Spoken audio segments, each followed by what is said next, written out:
વાવ-થરાદ જિલ્લાના સરહદી વિસ્તારમાં ઉનાળાની શરૂઆતની સાથે પાણીની માંગ વધતા જિલ્લા પાણી પુરવઠા તંત્ર સક્રિય બન્યું છે. તંત્ર દ્વારા હાથ ધરવામાં આવેલી તપાસ દરમિયાન અનેક ગામોમાંથી બિનઅધિકૃત પાણીના કનેક્શનો મળી આવતા તાત્કાલિક કાર્યવાહી હાથ ધરવામાં આવી હતી.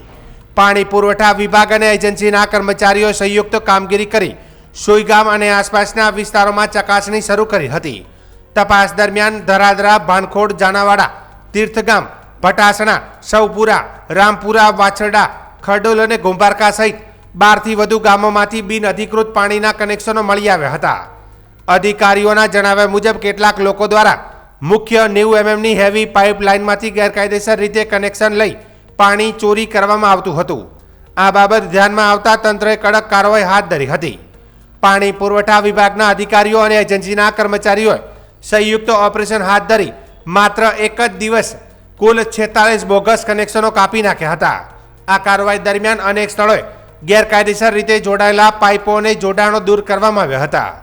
અધિકારીઓએ જણાવ્યું હતું કે પાણી જેવી મહત્વની જાહેર સંપત્તિની ચોરી કોઈપણ રીતે સહન કરવામાં આવશે નહીં.